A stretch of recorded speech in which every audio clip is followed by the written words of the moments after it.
We make promises so easily when we're young, don't we?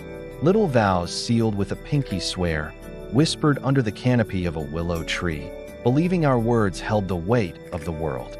For me and Leo, our promise was everything. We were 10 years old, sitting on the splintered wood of his treehouse, looking out over our small town as the sun dipped below the horizon, painting the sky in shades of orange and purple. We promised we'd always be there for each other, that we'd build our own houses right next to each other, and that no matter what, we'd never let the world tear us apart. It was a sacred pact, the kind only kids can make, full of innocent conviction. Back then, our world was small and safe. It consisted of scraped knees, shared ice creams, and endless summer days spent exploring the woods behind our houses. Leo was the adventurer, always daring me to climb higher, run faster. I was the dreamer, the one who would map out our futures in a worn-out notebook. We were two halves of a whole, inseparable. Our families joked that we were joined at the hip. That promise we made wasn't just words. It was the foundation of our friendship, the bedrock of our shared identity. We swore we'd face everything together, from playground bullies to the monsters we imagined lived under our beds. But time, as it always does, began to move faster. The lazy days of childhood blurred into the hurried pace of adolescence. High school brought new friends, new interests. Leo discovered football, and the roar of the crowd became a siren's call, pulling him towards a different kind of glory. I found my passion in the quiet solitude of the art room, my hands covered in clay and paint.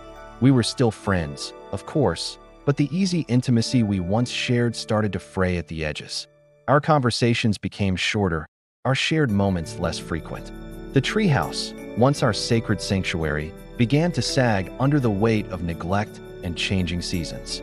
We'd still meet up sometimes, sit on the hood of his beat-up car, and talk about the future. But the future we imagined was no longer a shared one. He spoke of scholarships, of big cities, of a life under stadium lights. I talked about art schools, about traveling the world, about finding inspiration in unfamiliar places.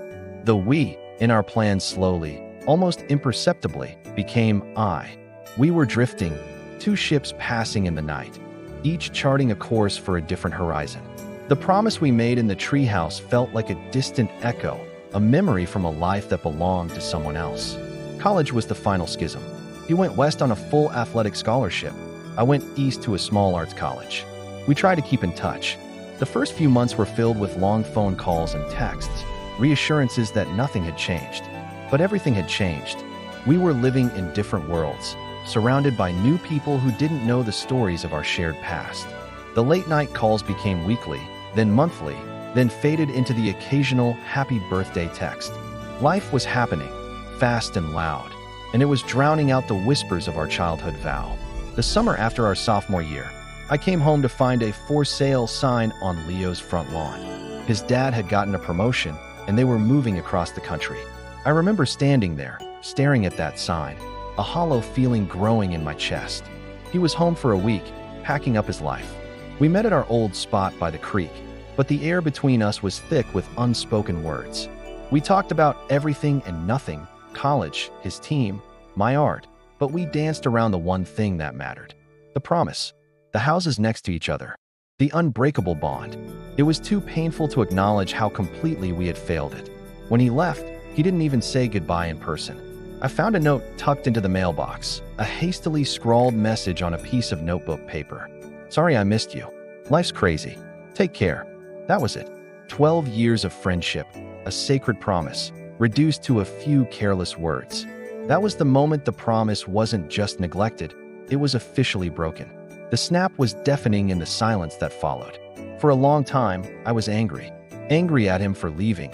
Angry at myself for letting him go. Angry at the world for changing us. The dream we built together had crumbled, and I was left standing in the ruins. Years passed. I graduated, traveled a bit, and eventually settled in a city a few hours away from our hometown. I became a graphic designer, pouring my creativity into logos and websites instead of sculptures. It was a good life, a stable life, but there was always a part of me that felt incomplete. Every now and then, a memory would surface. The smell of pine needles, the taste of a stolen apple, the sound of Leo's laugh, and the ache would return, a dull throb in my heart. I learned to live with it, to pack the memories away in a box labeled childhood, a time that felt more like a dream than a reality. Then, one rainy Tuesday, my world tilted on its axis. I received a message on social media from a name I hadn't seen in over a decade, Leo. My heart hammered against my ribs as I opened it. The message was short. He was back in our hometown. His father had passed away, and he was there to handle the arrangements. He asked if we could meet. Just like that, 10 years of silence evaporated. I found myself driving down familiar highways, my knuckles white on the steering wheel, a storm of emotions raging inside me. Fear, anger, and a flicker of something I hadn't felt in a very long time. Hope. We met at a coffee shop in the town square. When he walked in, my breath caught in my throat. The lanky boy I remembered was gone, replaced by a man with weary eyes and lines of grief etched around his mouth. The swagger was gone, the easy confidence replaced by a quiet, heavy sadness. We sat in an awkward silence for a few minutes before he finally spoke. He apologized, not just for the note, but for everything. For letting his ambition blind him, for letting fear of failure push everyone away, for breaking our promise. He told me about his life. The football career had ended abruptly with a bad injury in his senior year of college. The fame and glory he had chased turned out to be fleeting. He'd drifted from job to job, relationship to relationship, always feeling like he was searching for something he'd lost. He said returning home, dealing with his father's death, had forced him to confront the wreckage of his past. And the biggest piece of that wreckage, he said, was our friendship. He told me that in his darkest moments, he would think about that promise, about the simple, unwavering belief we had in each other, and the guilt was overwhelming. Hearing him talk, the anger I had held onto for so long began to melt away, replaced by a profound sadness. We had both been so young, so sure of ourselves, so unaware of how life can chip away at our best intentions. We weren't kids anymore.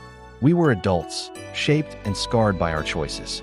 The promise we made wasn't broken by one single act, but by 1,000 small moments of letting go, of choosing different paths, of simply growing up. We had failed the promise, but in doing so, we had become who we were. The consequence of our broken vow wasn't a dramatic fallout, but a quiet, aching void. We had both spent a decade feeling a part of ourselves was missing, trying to fill the space that our friendship once occupied. For him, it was a chase for external validation. For me, it was a retreat into a safe, predictable life. We had lost our anchor, the person who knew us before the world told us who we were supposed to be. And the cost was a decade of loneliness we didn't even realize we were both experiencing. We talked for hours that day, bridging the 10-year gap with stories of triumphs and failures, heartbreaks and joys. It wasn't the same as when we were kids. The easy intimacy was gone, replaced by the cautious respect of two adults getting to know each other again. But as we talked, I saw a glimmer of the boy I once knew in the eyes of the man sitting across from me. The adventurer was still there, just a little more battered, a little more wise. We can't go back and rebuild the treehouse. We can't undo the years of silence. The houses next to each other will likely remain a childhood dream. But we can make a new promise. A different kind of promise, one made not with the blind faith of children, but with the hard-won understanding of adults. A promise to not let another decade go by. A promise to be there, not as two halves of a whole, but as two whole people who choose to be in each other's lives. It's a quieter promise, less grand, but maybe, just maybe, it's the kind that can actually be kept. Life changes us, there's no doubt about that. But sometimes, if we're lucky, it gives us a second chance to find our way back. Thank you for listening to my story. If you've ever had a friendship that drifted apart, maybe it's not too late to reach out. Sometimes, a simple hello can be the start of a new chapter. Don't forget to like and subscribe for more stories. See you next time.